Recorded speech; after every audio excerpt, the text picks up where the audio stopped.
Hello my dear students, today now we discuss about meter bridge and potentiometer, most important topics for board। आपके board में पक्का इससे question आएंगे, तो आज हम लोग मीटर ब्रिज और पोटेंशियोमीटर को देखेंगे। ठीक है, तो सबसे पहले हम आते हैं मीटर ब्रिज। मीटर ब्रिज क्या होता है? एक ऐसी डिवाइस है जिससे हम क्या करते हैं, वैल्यू ऑफ अननोन रेजिस्टेंस या फिर रेजिस्टिविटी को निकालते हैं। ठीक, हम आपको मीटर ब्रिज और पोटेंशियोमीटर दोनों आप बताएंगे क्या क्या क्वेश्चन इससे बन सकते हैं। तो मीटर ब्रिज क्या है? एक ऐसी डिवाइस है जिससे हम क्या कर सकते हैं, किसी अननोन रेजिस्टेंस की वैल्यू निकाल सकते हैं या फिर उसकी रेजिस्टिविटी को कैलकुलेट कर सकते हैं। इसका देखिए क्या करने के लिए यूज करेंगे, to find value of unknown resistance. ठीक, इसका प्रिंसिपल क्या होता है? Based on Wheatstone bridge principal.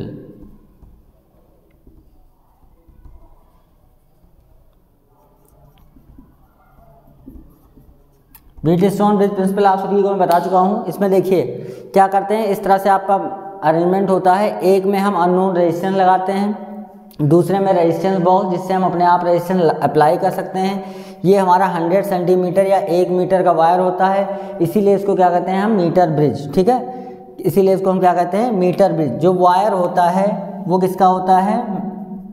Wire आपका कॉन्स्टेनन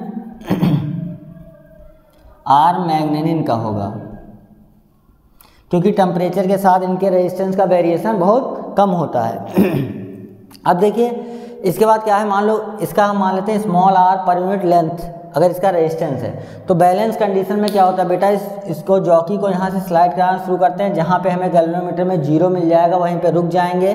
ठीक है, और वो रीडिंग देख लेंगे L। तो हमारा देखेंगे व्हीटस्टोन ब्रिज क्या कहता है, अगर आपके पास 5 रेजिस्टेंस हों, ठीक है, जिनमें कहीं पे इस तरह का कम्बिनेशन आपका बन के आए कि 5 रेजिस्टेंस इस तरह से अरेंजमेंट में कनेक्ट किए जा सकें, जहाँ पे आपको ये P/Q इक्वल टू R/S हो, और तो इसके क्रॉस कोई करंट फ्लो नहीं करती। वही करने से यहाँ देखिए P/Q इक्वल टू R/S होगा तो गैल्वेनोमीटर में कोई करंट नहीं आ रही है। तो इसके उल्टे पे जाते हैं अगर हम, तो इसका मतलब यहाँ पे देखिए कोई करंट नहीं आ रही है। इसका मतलब क्या होगा, इधर वाली चीज़ मतलब X बाय रेजिस्टेंस बॉक्स से आपने R अप्लाई किया है, इधर का रेजिस्टेंस क्या हो गया, L into R upon 100 minus L into R. ये R कट गया, यानी वैल्यू क्या मिली, X/R equal to L upon 100 minus L। यहाँ से आप X की वैल्यू निकाल सकते हैं। आपको बोर्ड में क्वेश्चन आएगा तो डायरेक्ट न्यूमेरिकल वैल्यू इस पर रखेंगे तो आपका आ जाएगा। अब इसमें और कौन कौन से क्वेश्चन बन सकते हैं मैं आपको बता रहा हूँ। जैसे यहाँ पे आपको पूछा गया कि किस वायर का बना हुआ है, तो ये किसका बना होता है, कॉन्स्टेनन आर मैग्नेनिन का। ठीक है, दूसरा जो इम्पॉर्टेंट क्वेश्चन है वो क्या बनेगा, देखिए ज़रा।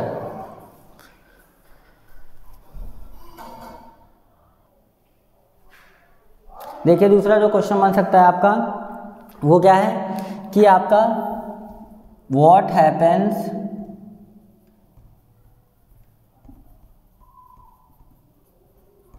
If galvanometer and battery exchange. ठीक, अगर हम गैल्वेनोमीटर और बैटरी को एक्सचेंज करें तो क्या होता है, अगर आपका ब्रिज बैलेंस है, क्योंकि आपका ब्रिज यहाँ पे क्या है, बैलेंस, इसलिए आप इसको चाहे यहाँ लगाएं चाहे इसको यहाँ लगाएं, नल पॉइंट पे कोई इफेक्ट नहीं पड़ेगा, नल पॉइंट अनअफेक्टेड। ठीक, बहुत इंपॉर्टेंट क्वेश्चन है। ठीक है, दूसरा आपसे क्या पूछा जा सकता है कि अगर हम X और R को इंटरचेंज करें, X और रेजिस्टेंस बॉक्स के पोजीशन को एक्सचेंज करें तो क्या होगा, on exchanging position of R and X, balance point interchange from L to 100 minus L। अगर आप क्या करें, इसको इंटरचेंज करेंगे तो 100 माइनस L इधर आ जाएगा, L इधर चला जाएगा। ठीक है, बैलेंस पॉइंट मतलब क्या हो जाएगा, थोड़ा आपका आगे बढ़ जाएगा। ठीक है, इस तरह से होगा कि इंटरचेंज हो जाएगी। अब देखिए दूसरा क्वेश्चन है, कहा जाए कि why thick copper wire use, thick copper strips are used. यहाँ पे थिक कॉपर स्ट्रिप क्यों यूज की जाती हैं? क्योंकि बेटा resistance inversely proportional to area होता है, जब एरिया बढ़ाएंगे तो रेजिस्टेंस कम रहेगा, इसलिए यहाँ पे हम इन जो बॉर्डर्स हैं इनको क्या करते हैं, हम copper strips, thick copper strips use करते हैं। यहाँ पे इतने सवाल आपसे पूछे जा सकते हैं, ठीक है, समझ गए बेटा। तो ये बैलेंस ब्रिज इस तरह से आपका निकल के आपका आ जाएगा, ठीक। अब देखिए पोटेंशियोमीटर पे आते हैं हम। मीटर ब्रिज में इतने क्वेश्चन हैं, इन्हीं में से आएंगे या फिर न्यूमेरिकल आएगा। अब आ जाइए पोटेंशियोमीटर पे। अब इसमें न्यूमेरिकल तो बहुत सारे बन सकते हैं, ठीक है, आपने बहुत सारे देख भी रखे हैं। अब आ जाइए पोटेंशियोमीटर। पोटेंशियोमीटर क्या है? पोटेंशियोमीटर, पहला point, device use to find internal resistance. दूसरा क्या है? To compare EMF of two cells, ठीक है। अब दो सेल का ईएमएफ कंपेयर करेंगे, अगर हमका एक को पता होगा दूसरे का ईएमएफ निकाल भी सकते हैं, ठीक है। तो इसी में आ जाएगा to calculate the EMF of cell. अब पोटेंशियोमीटर का प्रिंसिपल क्या होता है बेटा?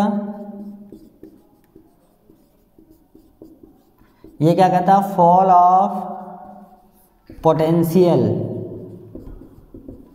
Across any length of wire is directly proportional to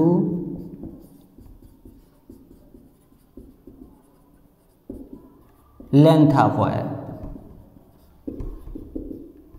means क्या है? V is directly proportional to length। V is equal to क्या आ गया? K into L। K is the potential gradient,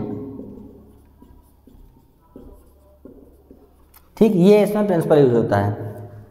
अब इसका बेटा सर्किट डायग्राम क्या है? आपके एक बोर्ड एग्जाम के लिए बहुत इंपॉर्टेंट है, ठीक है। पहला मान लीजिए हम सर्किट बनाते हैं, किसके लिए? To compare the EMF of two cell. हम क्या करने जा रहे हैं? दो सेल का ईएमएफ कंपेयर करने जा रहे हैं, ठीक है।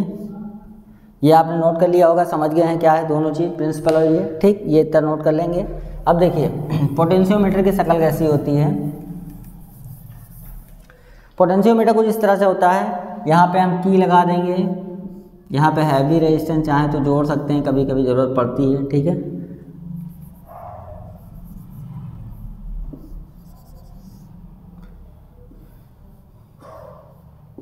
ये मान लीजिए कोई सेल है, इसका ईएमएफ E1 है, ये सेल दूसरा, इसका ईएमएफ E2 है। इसको यहाँ पे हमने की लगा दिया और इसको गैल्वेनोमीटर से कनेक्ट करके जॉकी से अटैच कर देंगे, ठीक है। ये है आपका पोटेंशियोमीटर। ये 100 सेंटीमीटर के वायर होते हैं, ठीक है। इन पे आप क्या करेंगे? सबसे पहले यहाँ पे एक की लगा लीजिए, की के इसको क्लोज करिए, इसको क्या करेंगे? क्लोज। और एक बार अपने जॉकी को बिना सेल के एक बार यहाँ अटैच करेंगे। आपको डिफ्लेक्शन एक तरफ मिलना चाहिए, यहाँ अटैच करना दूसरी तरफ मिलना चाहिए। अगर ऐसा होता है तो इसका मतलब आपकी सर्किट सही है, ठीक है। अब इसके क्रॉस का हमें के निकालना बहुत इंपॉर्टेंट है। तो के हमारा कैसे निकलेगा? पोटेंशियल ड्रॉप अक्रॉस वायर, ठीक है, बाय लेंथ। के कैसे निकलेगा? Potential drop across wire upon length. अब पोटेंशियल ड्रॉप कैसे निकालेंगे? इस वायर की आप करंट निकाल लीजिएगा, करंट निकाल लेंगे। ये ईएमएफ है, इस वाले ईएमएफ से करंट कैसे निकालेंगे? I is equal to E upon capital R plus small R. मान लीजिए इसका कुछ इंटरनल रेजिस्टेंस है तो वो स्मॉल आर, ये लोड जो लगा होगा वो आर, यहाँ से आई आ जाएगा। अब आई इंटू यहाँ पे जो पोटेंशियल ड्रॉप अक्रॉस वायर होगा वो कैसे आएगा बेटा? आई इंटू ये है आर ऑफ वायर, ये वायर का रेजिस्टेंस अपॉन लेंथ। ये आपका के निकालने का तरीका होगा। ध्यान रखिएगा के कैलकुलेट करना बहुत इंपॉर्टेंट है, ठीक। अब के आपने निकाल लिया, के हमेशा कांस्टेंट रहना है, ठीक। अब पहली चीज़ में क्या ध्यान रखना है? पहली चीज़ E की value must be greater than E1 and E2। अगर कहीं भी इसकी वैल्यू इन दोनों में से किसी के से भी EMF आपका कम है, अगर ये कम हो जाएगा तो आपको नल पॉइंट इस वायर पे नहीं मिलेगा, समझ गए? तो आपको इस पे नल पॉइंट नहीं मिलेगा, यानी सर्किट आपको क्या करना पड़ेगा, हमेशा ये ईएमएफ बड़ा होना चाहिए इन दोनों से, ठीक है, तभी आपको नल पॉइंट इस वायर पे मिल पाएगा, ठीक। दूसरी चीज़ आप ध्यान रखेंगे, कंपेयर करना है, सबसे पहले आपने के को क्लोज कर दिया, फिर एक बार हम क्या करेंगे, यहाँ पे कोई के है K1, ये है K2, तो एक बार हम क्या करेंगे, K1 को ऑन करेंगे और K2 को ओपन रहने देंगे। क्या करेंगे, फर्स्ट क्लोज की K, then K1 and K2 भी ओपन, ठीक है। जॉकी स्लाइड ऑन वायर, क्या करेंगे, हम इस जॉकी को यहाँ से स्लाइड कराना शुरू करेंगे, जहाँ पे गैल्वेनोमीटर में 0 मिल जाएगा वहाँ रुक जाएंगे। अब कैसे होता है बेटा, इस वायर पे जो पोटेंशियल ड्रॉप जब इसके ईएमएफ के बराबर हो जाएगा तो क्या हो जाएगा, आपको नल पॉइंट मिल जाएगा, तो वही कैंसिल करेगा। ध्यान रखेंगे इसका पॉजिटिव और इसका पॉजिटिव एक ही तरफ कनेक्ट होना चाहिए, या फिर इधर का अगर निगेटिव एक साइड है तो उसका दूसरे वाले का निगेटिव भी उसी साइड कनेक्ट होना चाहिए, ठीक है। ये इसका टर्मिनल और इसका टर्मिनल सेम होना चाहिए, वरना आपको नल पॉइंट नहीं मिलेगा, ये इतना आपको ध्यान रखना है। ये आप सर्किट में देख लीजिएगा। अब देखिए यहाँ पे, तो इसका मतलब आपने E1 बैटरी लगाया था, तो E1 इक्वल टू किसके बराबर होना चाहिए, K इंटू L1 के। K हमने यहाँ निकाल लिया है, क्या होना चाहिए, K इंटू L1 के। दोबारा ऐसे हमने क्या करेंगे, नाउ क्लोज की K2 एंड K1 भी ओपन। K1 को ओपन करेंगे तो E2 इक्वल टू क्या मिल जाएगा, K कांस्टेंट L2। अब डिवाइड करते तो क्या मिल गया, E1 by E2 equal to L1 by L2। इससे आपका ईएमएफ कंपेयर होना चाहिए, ठीक। सर्किट में आपको क्या ध्यान रखना है, इसका और इसका टर्मिनल सेम होना चाहिए। ये पॉजिटिव तो इधर भी पॉजिटिव, इधर निगेटिव रहेगा तो इधर भी निगेटिव रखना पड़ेगा, ठीक। दूसरी बात, इसका ईएमएफ इन दोनों से बड़ा होना चाहिए, तभी आपको नल पॉइंट वायर पे मिलेगा, वरना नहीं मिलेगा। कई बार क्वेश्चन आपको पूछा जाता है। अगला देखिए, ये चीज़ आप समझे होंगे कैसे आपका ईएमएफ कंपेयर हो गया, ठीक है। दूसरा है आपका, जैसे आपका सर्किट क्या आ जाए, to find internal resistance, to find internal resistance. यहाँ भी वो बातें ध्यान रखना है, क्या कि ये ईएमएफ जो होना चाहिए ई डैश, ये हमारे एक मान लो कोई ये सेल है, यहाँ पे इसका इंटरनल, ये सेल ई है, इसका इंटरनल रेजिस्टेंस क्या है, आर है।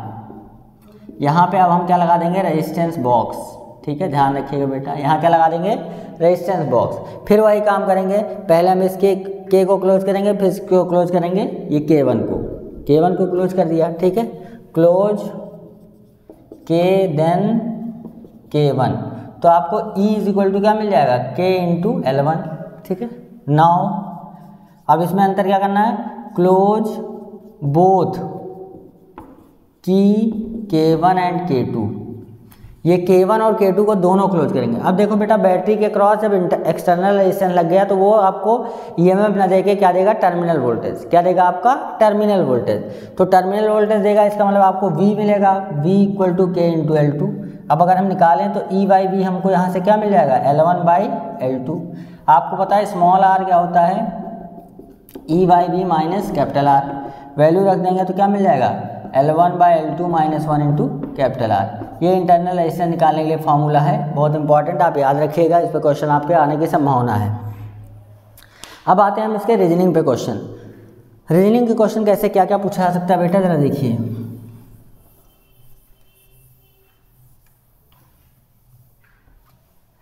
अब देखिए कहा जाए कि अगर यहाँ पे हैवी लोड रेजिस्टेंस कनेक्ट करें किसके क्रॉस, अगर इस वायर के सीरीज में हम हैवी लोड रेजिस्टेंस कनेक्ट करें, ये मान लीजिए R, ये R को अगर बहुत हैवी रखें तो